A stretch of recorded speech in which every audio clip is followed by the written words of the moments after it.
¿Cómo es el día a día de un futbolista? Porque nosotros los que estamos de afuera creemos que ustedes se paran a las 5 de la mañana, pasan toda la mañana entrenando, almuerzan, después en la tarde otra vez.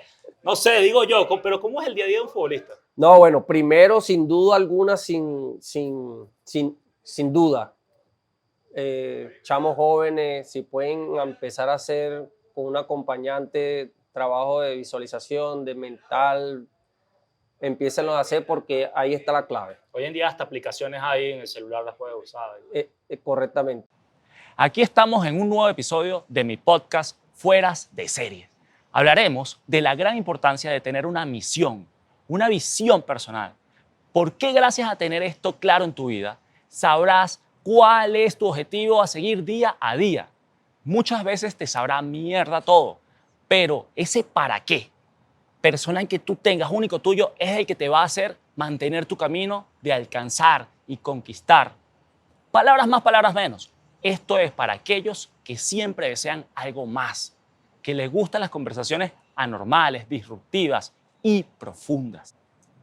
El día de hoy nos acompañará alguien que fue capaz de seguir enfocado en su propósito de vida. Aquel que fue capaz de romper barreras mentales, emocionales y físicas. Te presento en esta ocasión a un jugador de fútbol de los cuales pensarás que hay muchos, pero muy pocos que alcanzan el éxito de ser campeones en Venezuela, en Brasil, en Colombia. Ser ganador, titular indiscutible con un equipo que logró ser campeón de la Copa Libertadores.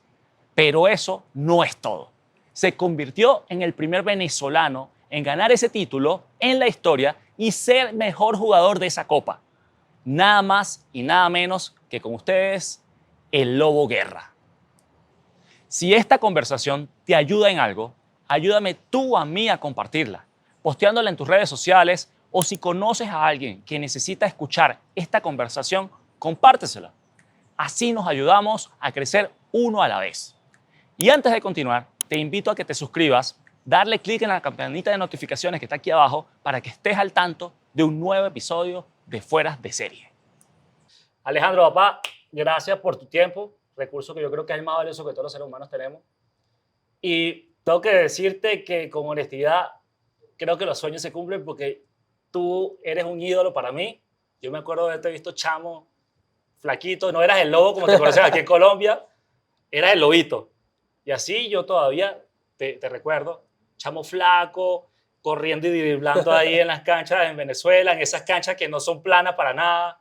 Y coño, para mí de verdad que yo le doy gracias a la vida por haberme sentado aquí esta noche contigo, que tú hayas compartido con nosotros. Y lo primero que yo quiero saber, mi pana, es tu éxito, una Copa Libertadores como esa que está aquí ahorita, ¿esa vaina llegó fácil o llegó difícil? Bueno, Ramón, agradecerte porque el venir aquí hasta Medellín para compartir este momento lo valoro mucho porque reconoces un trabajo que he hecho y bueno, conocernos a través de, primero por celular y las certificaciones ahí que estamos haciendo, te valoro mucho tu sacrificio. Eh, con respecto a tu pregunta, bueno, eso ahí lleva un proceso bastante largo porque jugué en Venezuela por ahí 6, 7 Copas Libertadores, donde me destacaba con los equipos venezolanos, pero sin duda alguna esta copa representa mucho en mi carrera y la valoro muchísimo. Tú tienes ya, no sé, ya está a Colombia, ¿qué año? ¿2014, 16? Por ahí. 2013. 2013. Aquí, chamo, tú eres un ídolo. O sea, tanto así que te dije para ir a un sitio público y me dijiste, no seas pendejo. Tú eres un ídolo. Nosotros del futbolista venezolano poco vemos afuera del país que sean ídolos. ¿Cómo tú valoras eso hoy en día? Después que han pasado tantos años que ya tú terminaste tu carrera como jugador, porque tú sigues en el fútbol, pero ahora en otro camino. Pero ¿cómo en este momento te sientes tú con todo lo que pasó, bueno y malo? ¿Cómo tú te sientes? Bueno, para los que me conocen, saben que yo soy muy bajo perfil, como te dije. íbamos a hacer ahí el programa o la entrevista o esta conversación en un sitio público, y de verdad soy muy reservado, pero yo hoy en día, después que me he retirado, no me arrepiento, siento que faltaron muchas cosas por conquistar, pero paré satisfecho, paré en un momento que mi corazón y mi cabeza dijeron ya, para, porque quiero dedicarle tiempo a mi familia, soy muy familiar, a mis hijos, pero yo hago un pensamiento desde cuando empecé a entrenar allá en Venezuela, en las canchas de Caricuao, la Junta, cuando me iba de Plaza Azúcar, Caricuao todos los días. Y cuando yo toco esta copa por primera vez, se me vino todo ese recorrido que yo hacía. Y el que es venezolano sabe de qué le estoy hablando. Pero hoy en día me siento de verdad bien, me siento satisfecho con la carrera que hice. Tú dices que hoy en día estás satisfecho, que, bueno, no fue fácil porque cuentas historia de esa época en la Junta, en Caricuao, en toda esa zona, y no es fácil. Los que saben de Venezuela y entienden esa zona saben lo que estás queriendo decir. Pero al mismo tiempo dijiste algo como que algunas cosas no se lograron. ¿Cuáles son esas cosas que no se lograron? Por ejemplo, Porque ir a lograste Europa. una Copa Libertadores. Sí. No, la gente me pregunta mucho por qué no fuiste a Europa. Ah, ok. Si en su momento era el mejor futbolista venezolano del país, ¿por qué no fuiste a Europa? Bueno, primero porque no tuve la oportunidad. O sí la tuve, un empresario que me buscó y yo no le tendí la mano, no confié. Pasó como dicen, pasó el tren. El tren. No me monté. Pero Dios sabe por qué hace las cosas, porque si me hubiese ido para Europa, no hubiese ganado la Copa Libertadores. Entonces, después no tuve oportunidad así que digamos, un equipo. Cuando tuve 15 años, fui a probar un equipo en Corea. Imagínate, a Corea. A Corea, viajé todo ese trayecto solo. Bueno. ¿Con tu papá o...? No, solo. Yo totalmente. Llegué a Corea después de 2 días de viaje y lo primero que hice fue quiero hablar con mi mamá. Cuando hablé con mi mamá, eso fue llorar y llorar, me quiero devolver. Y bueno, duré 23 días probando un equipo de Corea, pero nada, no quería estar con mi familia. Yo era un 15 años. Pero no, eso fue lo que no logré, ir a Europa. Pero después, bueno, con la selección clasificar un mundial, por ejemplo, hubiese querido jugar en un equipo grande de Europa, pero no se dio y bueno, Dios sabe por qué hace las cosas. Cuando estabas en Corea, porque ese dato yo no lo conocía, y aparte que me muestra que ahí hay más un peso emocional que el fútbol, porque futbolista no tengo dudas que quería ser, y calidad tenía porque si no, no te hubiesen llevado a Corea. ¿Qué crees tú que fue lo que, estando tú en Corea, más allá de la familia, realmente te podía hacer que tú no quisieras estar en otro país a esa edad que tú tenías? La madurez. El futbolista venezolano no lo preparan para vivir del fútbol. Ok. Como se puede preparar a un brasilero, se puede preparar a un argentino. Ya de los 15 años ya te están vendiendo, de los 13 años te venden para Europa. Por eso te hago la pregunta, porque eso es lo que yo he visto. Madurez. Yo como fanático, yo no soy experto en fútbol, no conozco los detalles detrás, por eso me llama mucho la atención. Sí, la madurez, sin duda alguna la madurez, porque la calidad la tenía en ese momento. Estaba joven y cuando llego a un país que es totalmente diferente, uno siente esa falta de papá, de mamá, siente esa falta de familia y no te enfocas en los entrenamientos. Y claro, el equipo Suwon Sansu, se llamaba ese equipo, se dan cuenta de que yo no estaba contento, yo no estaba feliz en el lugar y era una estructura impresionante, pero ellos no podían tener a alguien que no quería estar ahí. Ellos se dan cuenta, se enteran que yo me quería regresar. Ahí me mandaron otra vez, 23 días duré. Eso fue después del Mundial de Corea-Japón, ¿te Ajá. acuerdas? Sí, sí, sí. Que hicieron todos esos estadios nuevos. Todo. Yo llegué después de ese Mundial y todo estaba, la euforia de la gente, los equipos, los estadios impresionantes y bueno, no tuve esa madurez para quedarme y para poder triunfar en ese país ¿Y qué, asiático. qué crees tú hoy en día con la experiencia que ya tú tienes? Porque bueno, ya tú, aparte de eso, sí has recorrido otros países. Jugaste en Brasil, jugaste aquí en Colombia, jugaste en Venezuela. Con la selección, obviamente, has jugado en diferentes países. Pero con la experiencia que tú tienes hoy en día, y ahora que vas a empezar una escuela para chamos, ¿qué harías tú o qué le dirías tú a ese Alejandro Guerra de aquel momento con la experiencia que tienes hoy en día? Lo primero que le diría que es mi oportunidad, es tu oportunidad. Eh, Aprovéchala, demuestra de qué estás hecho. Ábrele las puertas a más venezolanos en ese país. Triunfa, destácate, diviértete en esa frontera, porque en esa época era un chamo, era muy joven y bueno, uno no tiene ese pensamiento, pero eso se va ganando con el tiempo, con la experiencia que uno va recorriendo.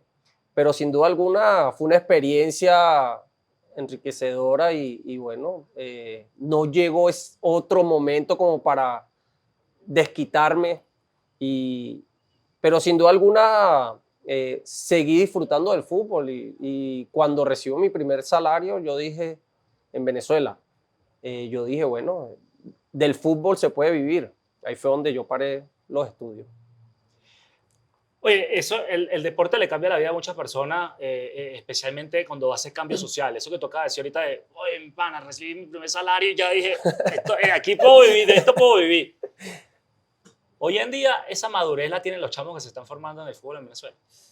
Esa madurez de que si les llegase una oportunidad como esa, a lo mejor no en Corea, no sé, en otro país, ¿tú crees que muchos chamos tengan hoy en día el apoyo como para tener la conciencia y echarle bola? Yo digo que ahorita hay mucha oportunidad y la toman por el tema país, por salir del país y A lo mejor cuando tú estabas en ese momento no era tan de no, moda salir del país. sí, no era tan común, pero hoy en día hay mucha oportunidad, buscan al futbolista venezolano porque es muy bueno y es barato, en el mercado es barato.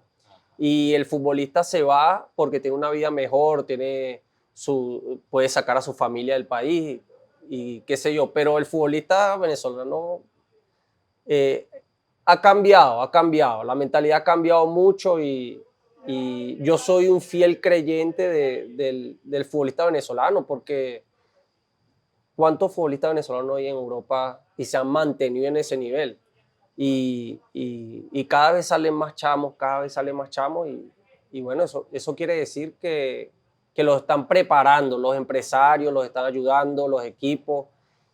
Sin duda alguna que falta mucho recorrido para que sigan saliendo más venezolanos, pero yo soy un fiel creyente de que el venezolano pueda cambiar su mentalidad para seguir triunfando en Europa. Yo no sé mucho de fútbol asiático, no sé qué tan bueno habrá sido ese equipo, a lo menos mal que no te quedaste en esa vaina, porque esa vaina, aparte que no te íbamos a ver nunca, a lo mejor te hubiese quedado como diluido por allá, no sé. Pero obvio que te quedaste en Sudamérica, pasaron los años que jugaste en Venezuela y terminas en Colombia. Yo quiero entender un poco, ayúdame a entender, Alejandro, y que los demás que están viendo esto lo puedan también asimilar. Tú no te quedaste en Corea, no hiciste esa carrera exitosa que seguramente, estoy seguro, hubiese podido hacer por allá, pero ganaste el trofeo más importante de este continente. Entonces, algo fuera de lo normal, algo fuera de lo común, tú has venido haciendo desde Venezuela. ¿Qué consideras tú que en tu carrera es lo que a ti te sirvió y te dio ese boom como para llegar y terminar ganando una Copa Libertadores como esta? Son muchas cosas, mira que se me eriza la piel cada vez que tocamos el tema, pero es un proceso, como te dije al principio, y jugué muchas, no las gané, sirvieron de aprendizaje, pero cuando tú trabajas con un objetivo, nada es imposible. Y tuve la suerte de poder llegar a un grupo consolidado aquí en Colombia, en Atlético Nacional, y donde cada uno era jugadorazo. Ahí había jugadores de mucho nivel. Y sin duda alguna, eso a ti te exige más para tú seguir creciendo. Y el grupo va agarrando mucha más competencia.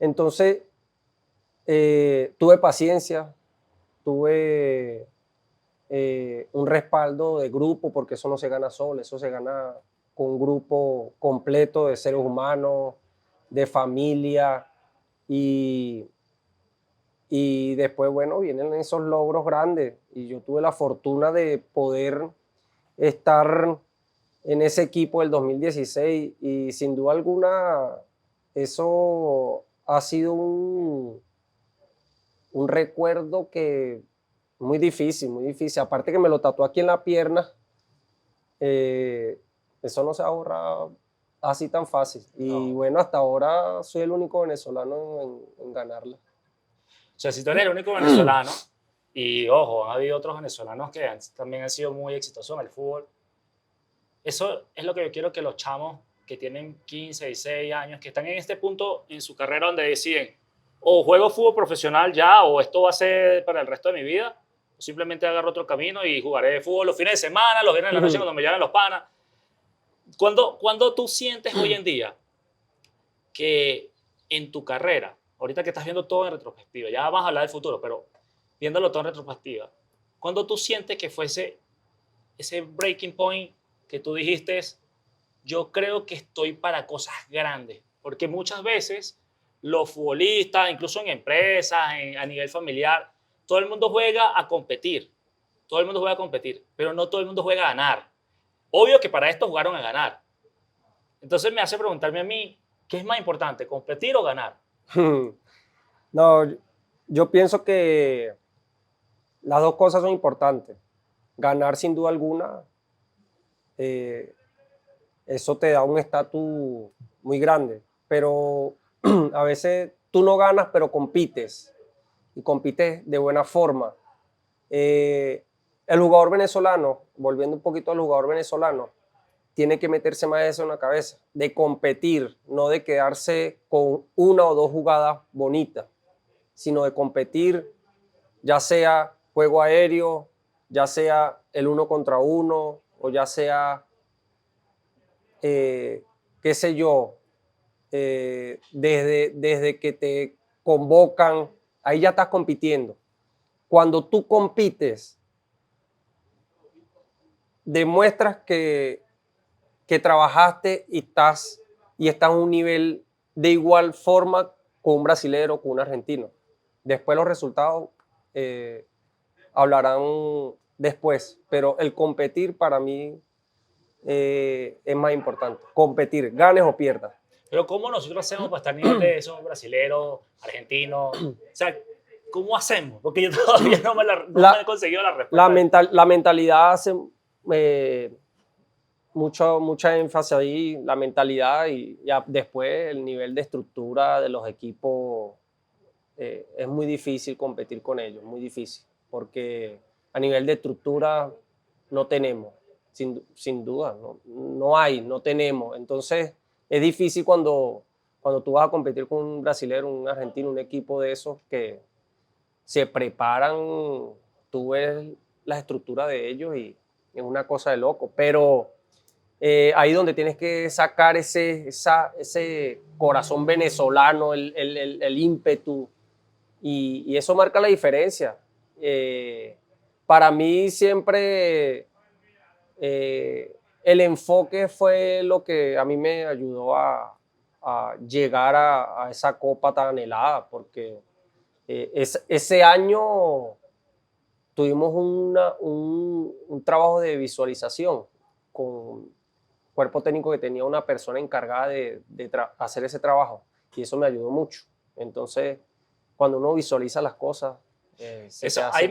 me gustaría que te detengas un momento en esa parte, Alejandro, porque todo el tiempo, o sea, yo como fanático, como que no sé lo que pasa detrás de cámara, entonces yo voy a juzgar y seguro que el 99% de la gente, ¡qué bola! ¿Cómo va a fallar ese tiro? ¿Por qué la mandó a las gradas? Uno no sabe todo lo que hay detrás.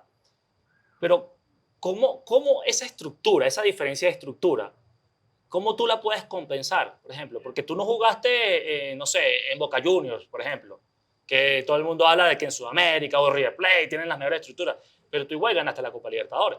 Ahora, ¿cómo tú compensaste esa diferencia? Acabas de hablar ahorita de la visualización. ¿Cómo se come eso? O sea, ¿cómo funciona eso? No, ese es un tema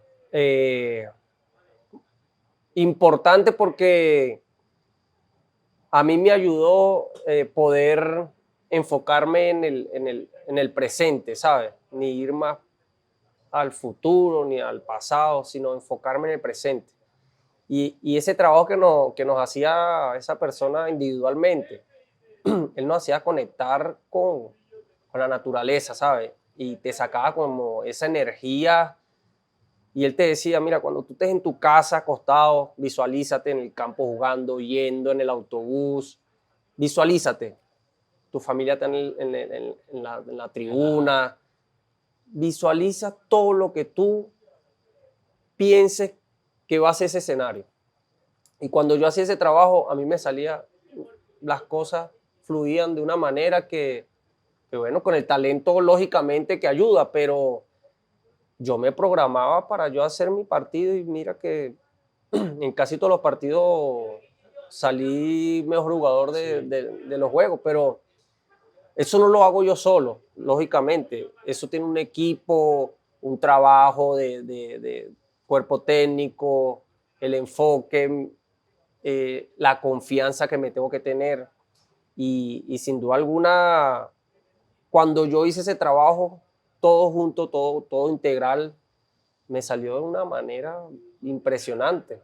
Y después tengo la otra parte que no, cuando no lo hice, cuando no lo hacía, ahí es otro cuento. O sea, tú conoces los dos mundos. Cuando tú Total, le dabas duro ese entrenamiento mental y cuando no lo hacías. total. Cuando no lo hacías, tu talento era el que salvaba el día, vamos a decirlo así. Cuando no lo hice, que fue en Brasil, Ajá. mi, no fue mi mejor momento. Oye, pero mira eso que acabas de decir ahorita. Tú acabas de hablar ahorita de la mentalidad. Describiste tu entrenamiento mental. Hablas de que eso es lo que puede salvar la diferencia entre Argentina, Brasil, Venezuela, Colombia. Ok. ¿Y cómo que de repente, si ya tú lo vivías, de repente dejaste de vivirlo? ¿Cómo fue eso? Y porque Por- yo creería, no, el hombre se va a Brasil, allá debe haber 20 más que los que hay aquí. Porque tuve un concepto equivocado porque pensé que con mi talento Ajá. tenía. Pensé que con la pelota en los pies ya tengo todo. Porque pensé que yo había conquistado esto con mi talento. Pero después yo me detengo a pensar, epa, ¿qué fue lo que hice? ¿Qué hacía yo antes? Yo hacía trabajo de visualización.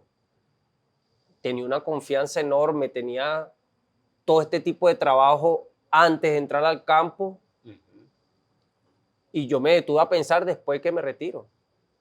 No en el momento No en el caliente estando en momento, Brasil, no, no. no, porque si no, yo no estuviese retirado ahora, hoy en día. Si yo me detengo a pensar en ese momento que yo estaba pasando todas esas cosas en Brasil, me tenían separado del grupo, entrenaba solo, no me convocaban.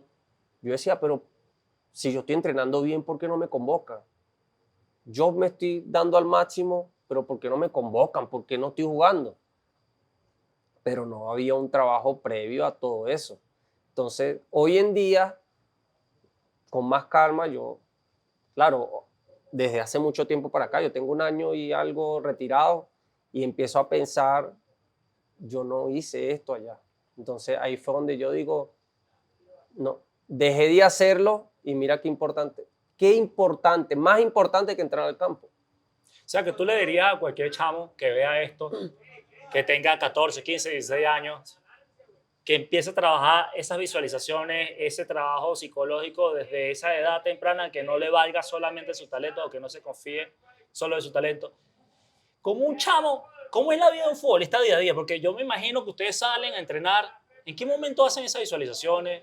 ¿Cómo es el día a día de un futbolista? Porque nosotros los que estamos de afuera creemos que ustedes se paran a las 5 de la mañana, pasan toda la mañana entrenando, almuerzan, después en la tarde otra vez.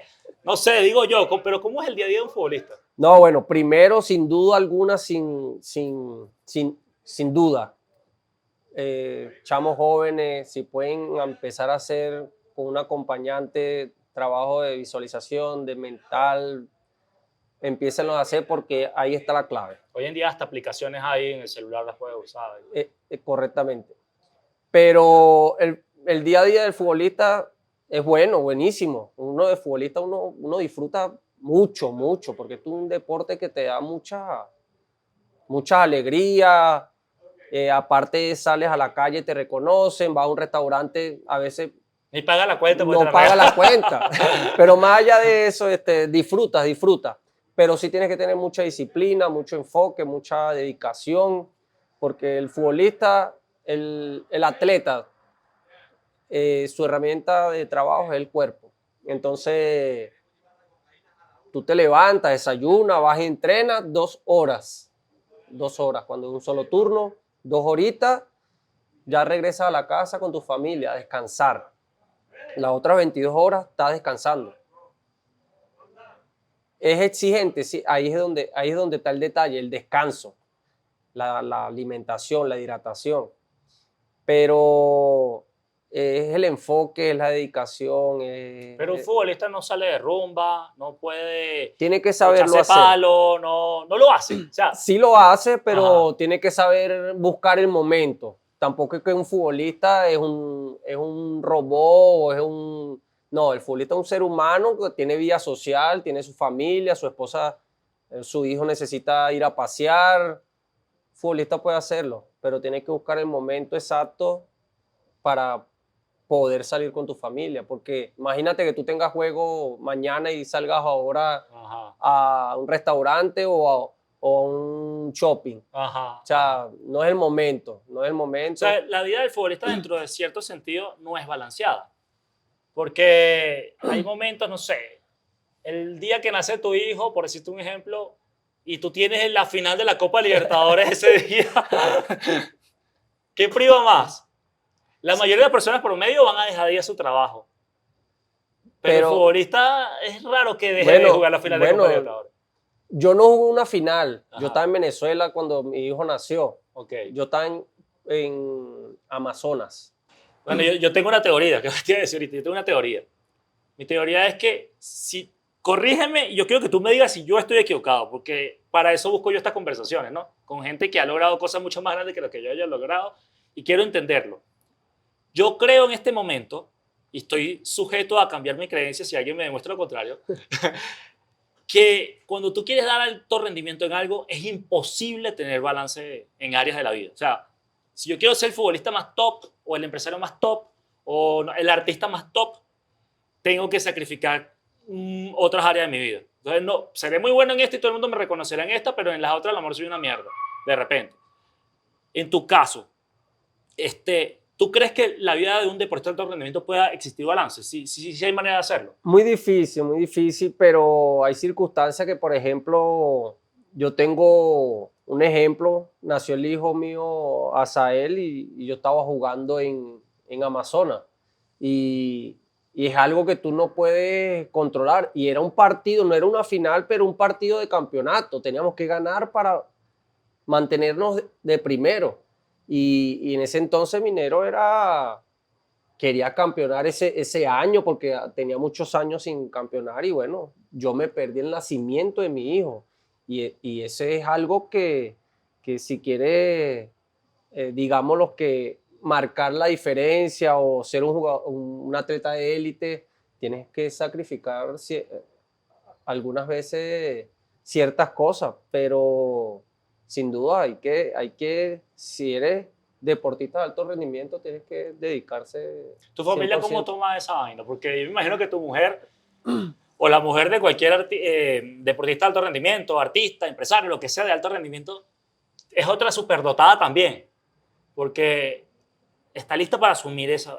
No todas las mujeres están dispuestas a asumir esa No, bueno, responsabilidad. lógicamente que si es un entrenamiento, tú puedes pedir permiso para asistir en este caso, al parto o al nacimiento de tu hijo.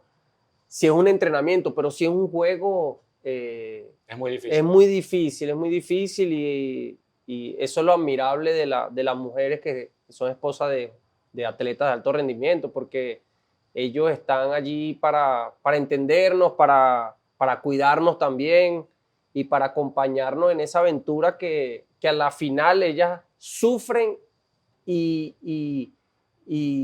disfrutan con nosotros. Entonces, por eso es que cuando ganamos cosas importantes, cuando hay un campeonato, los atletas se refieren mucho a los familiares, porque ellos siempre están ahí en los momentos buenos, no tan buenos, y eso se reconoce, eso se valora mucho. Uno, en su vida normal, normalmente el fin de semana, le dedica a la familia. Por lo menos yo en mi caso, los domingos hago bicicleta con mi hijo, X. Ustedes trabajan el día que el resto de la gente está descansando. Ustedes, el día que los demás están haciendo sus cosas de descanso, ustedes están ese día dando el máximo. Y el resto de los días, ¿cómo se sienten ustedes con respecto a la sociedad? O sea, Sí, es difícil. Esas son cosas que hay que tomar en cuenta porque los fines de semana estamos concentrados jugando o viajando. Un día de semana, un viernes, que es, digamos que hay una reunión de familia que tú quieres ir y tu esposa te dice, pero no, yo tengo que levantarme mañana a entrenar. ajá. Vamos a ir un ratico y resulta que hay cervecita, hay gaseosa, hay qué sé yo. Tú tienes que cohibirte de todas esas cosas porque a la final eso no es bueno que lo tome antes de un entrenamiento o ante un partido. Entonces, esas son cosas, sacrificios que el Pero eso tú atleta te diste hace. cuenta en el camino o tú siempre lo tuviste claro. Yo siempre lo tuve claro, siempre. Yo siempre fui muy celoso a la hora de compartir con alguien o una reunión porque estando en una reunión como que La tentación. la tentación, entonces yo prefería no ir, quedarme descansando, que es mejor, y bueno, pero no, eso fue una rutina o digamos que eso fue el enfoque mío siempre, yo sabía qué era lo que me hacía bien, lo que no me hacía bien, y entonces mi familia se fue acostumbrando y así lo fuimos tomando. Yo veo que tú hablas mucho, o sea, describes la vida de un futbolista, pero nunca me mencionas un gimnasio, unas pesas. Yo siento como que en verdad el entrenamiento del futbolista es más otra cosa que lo que uno cree que es, como fanático. Eso, ese tiempo libre que ustedes tienen, tú particularmente, ¿qué hacías? Cuando no estabas ni entrenando, ni visualizando, ni nada, ¿qué hacías tú? Disfrutaba con mi familia, me quedaba en casa con mi familia, si teníamos que ir al cine, íbamos, pero siempre en familia, siempre, siempre, porque uno, cuando tú te dedicas a jugar o a ser un atleta, tú vives más afuera que Que en en tu tu casa. casa, tú viajas mucho, concentras mucho, en una temporada tú estás más afuera, entonces esos momentos libres, digámoslo así, yo lo aprovechaba para disfrutar con mi Entonces no hay familia. balance. Es Entonces, imposible que haya balance. no, sin duda alguna. Y eso es algo que si quieres ser un atleta de élite, tienes que hacerlo. Tienes que dedicarte al 100% a lo que tú escogiste. Y aparte, si tú quieres disfrutar un sábado, un domingo en un campo, tú tienes que dedicarte a un entrenamiento. Porque tú entrenas para ir a disfrutar en el campo de juego. Eso es una vaina que yo nunca he entendido. Ustedes los deportistas siempre dicen como que diviértate con Con responsabilidad. responsabilidad. Explícame esa vaina porque Por- yo nunca no, he podido entender esa vaina. es sencillo porque el fútbol es un deporte, Ajá. entonces el deporte es diversión, ¿sabes? Es divertirse. No puedes ir allá con mala cara, porque no, eso hay que disfrutarlo, ¿sabes? Y mientras más lo disfrutas, las cosas te salen de la mejor manera.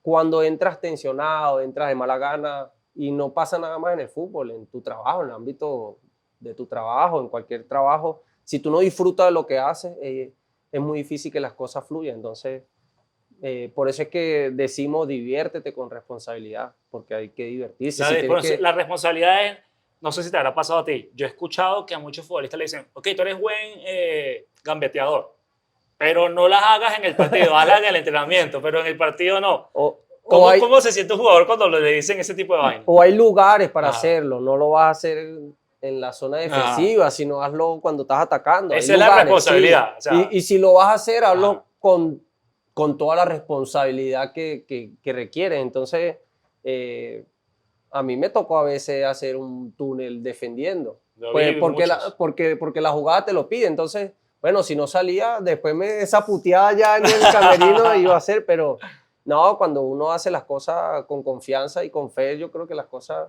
estoy seguro que las cosas salen. Entonces, volviendo otra vez a esa época cuando uno hacía esa meditación, esa Visualización, sí. visualización, las cosas fluyeron de una manera y ese es el tema, ¿no? De poder disfrutar a la hora de jugar. Yo te oigo y siento que tú hoy en día, con la madurez que ya tienes, la tienes muy clara. Pasa mucho por la mente. O sea, es un tema mental.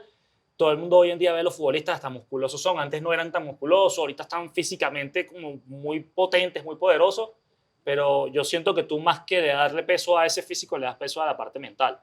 Total, ahorita hay muchos distractores, teléfono, redes sociales, y por ahí te acaban. La gente, los fanáticos, cuando te quieren acabar, empiezan a escribir por ahí, no solamente a ti, a tu familia, se le mete, se le invaden el Instagram, Twitter, a tu ¿Te familia pasó y a ti? me pasó y lo digo con base y por eso fue una de las cosas que yo estaba saturado y ojalá yo hubiese tenido esa ayuda mental, porque como te dije, yo estuviera hoy en día jugando.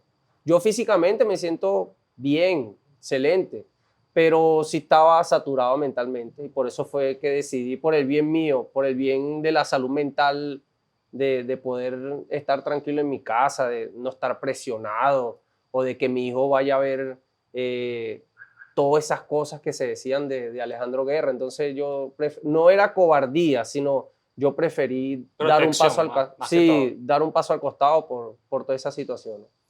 Ahora que ya eres un lobo, ya no eres el lobito. Ahora que eres el lobo, ya un tipo maduro, ya con una familia creada. ¿Qué viene ahora? ¿Cuál es el siguiente paso? ¿Hacia dónde vas tú ahora?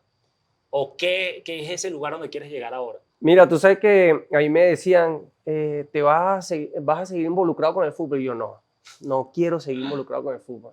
Pero siento que ya descansé, ya recargué las energías y hoy en día tengo un proyecto, me siento con fe para armar un proyecto con la fuerza necesaria, un proyecto bastante integral donde la formación sea bastante integral del atleta, no solamente en lo deportivo, sino en la parte mental, en la parte social, que es muy importante. Y hoy en día me visualizo con esa academia, porque soy yo con otros dos exjugadores que tuvimos la oportunidad de jugar aquí en Atlético Nacional y estamos enfocados en eso. Tenemos una fe impresionante porque primero tenemos el conocimiento de cómo podemos eh, de ayudar con toda la información que tenemos adentro. Y después sabemos cómo se maneja lo que es la parte emocional de cada atleta. Entonces sabemos de que si no estamos bien de aquí, de la cabeza, es muy difícil que las cosas te salgan en lo deportivo. Y tú hoy en día te estás preparando en esa parte mental, cómo también transmitírsela. ¿Estás haciendo algo específico para eso? Sí, bueno, estamos haciendo una certificación de coaching deportivo y más que todo me doy cuenta porque uno se reconoce más en lo personal y después para transmitirlo. Entonces quiero saber esos toques técnicos del coach deportivo porque hace un papel importante en el crecimiento de la persona, de cualquier persona, no solamente del atleta, sino del ser humano. O sea, todo el Entonces, mundo, en verdad, aunque no sea un atleta de alto rendimiento, debería prestarle atención a él. sí, sí, sin duda ¿Cuáles son alguna. esas herramientas que normalmente se manejan en ese control de emociones que tú conoces? No, la herramienta, digamos que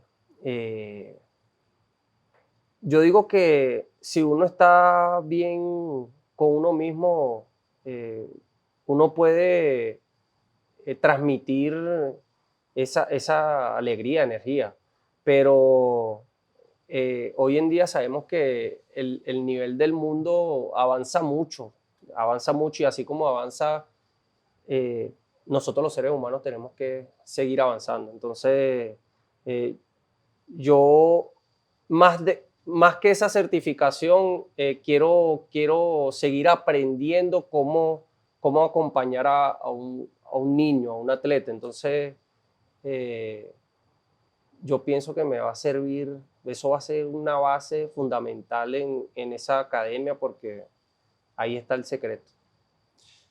Con los niños es otro cuento, ¿no? Porque no es lo mismo cuando tú entrenas a adultos y hasta le gritas y no sé qué, pero con los niños es otro cuento porque estás moldeando seres humanos al final del camino, ¿no? Sí, Que sí. terminen o no en el fútbol, puede ser, pero después que tomen sus caminos son seres humanos que esas herramientas les servirán para lo que sea que hagan en su Sí, vida. esa parte social es muy importante y al niño, bueno, hay que tenerle a todo hay que tenerle paciencia, pero siento que al niño hay que formarle de la mejor manera y si es con del tema del deporte, mucho mejor, porque tú puedes enseñar de, desde que ellos se diviertan.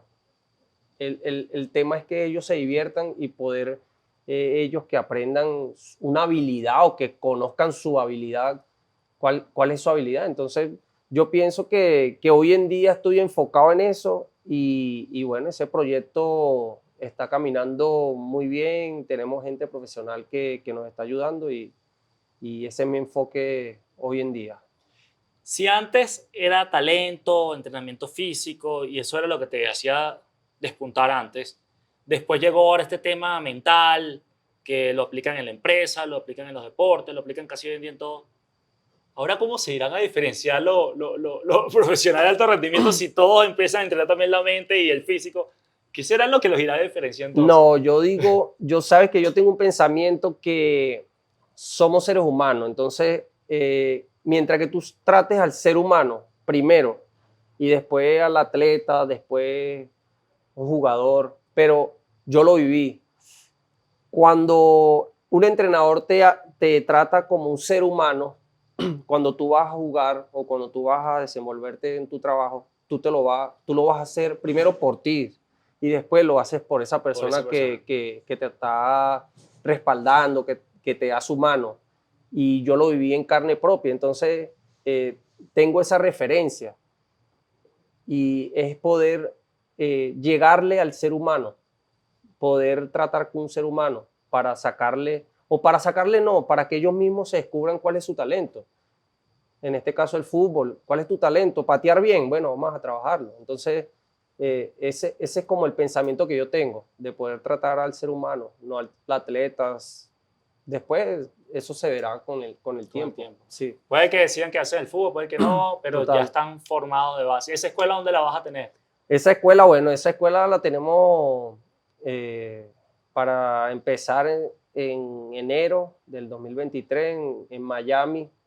Y bueno, esperemos que todo siga marchando bien para poderle que empiece y que sea toda una realidad, porque llevamos tiempo en esto, eh, armando todo lo que es lo que se requiere y bueno, esperemos que de aquí a allá tengamos todo bien ordenado para empezar y poder llevarle todo eso que sabemos a toda esa gente. Yo siento que tú, si yo te hubiese hecho estas preguntas, no sé, hace 12, 13 años atrás, tú probablemente me hubieses dicho muchas cosas del campo, del terreno, de táctica, de defensa, de como me enseñó Pamela. transición defensiva y transición. Yo no tenía ni puta idea de eso. Hoy en día tú eres un hombre ya maduro y hablas de cosas que van mente y corazón prácticamente. Esa escuela es como la consagración de todo tu aprendizaje más lo que tú quieres o lo que tú quisieras haber tenido cuando estabas empezando. Es eso. Sí, y, y tenemos una marca en el grupo de nosotros que no es nada más el niño, no es nada más el atleta, es la familia. Porque Sumamente clave eso, ¿no? sin el apoyo de la familia, en este caso el papá, mamá, tío, abuelo, esto no se puede llevar adelante. Porque el niño, por ejemplo, el niño no va a llegar tarde a un entrenamiento por culpa del niño. ¿Quién es el que lo lleva? ¿Quién es el que se tiene que programar? Entonces, tenemos esa línea. ¿Se inscribe el niño en la academia? No, se inscribe la familia completa. Entonces, yo tuve el apoyo de mi mamá, gracias a Dios, toda mi carrera futbolística. Pero sí pienso que me faltó mucho ese tema mental, me faltó mucho ese tema el proceso de ese crecimiento, digámoslo así. Pero sin duda alguna son épocas diferentes y ¿por qué no hacerlo desde pequeño? Esperar llegar a un equipo profesional para empezar a trabajar tu mente. Hoy en día ya puede ser tarde. Sí, es tarde, total, es tarde. Entonces lo queremos hacer desde esa base, de ese proceso de crecimiento y yo me convenzo más de que ese tema de la salud mental es primordial en los seres humanos. Se te nota emocionado, o sea, se te nota Sí. que en verdad te mueves las fibras de ese trabajo y eso es lo más bonito, ¿no? Porque trabajar en lo que a uno le apasione y no en lo que le tocó, sino en lo que uno realmente quisiera. Y bueno, tú con tu experiencia, yo estoy seguro que eso va a ser un exitazo y la de tus socios. Ahora, ya para ir cerrando un poco, Alejandro, yo siempre le pido a los invitados que me den, en unas palabritas cortas, una pequeña fórmula del éxito. Con todo lo que tú has vivido, todo esto que nos has contado, que de verdad a mí me ha aclarado muchas cosas del mundo del deportista de alto rendimiento. Pero si tú pudieras y tuvieras que, no tuvieras opción y tienes que ponerlo cortico en una fórmula, ¿cómo tú la pondrías? ¿Cómo sería esa fórmula?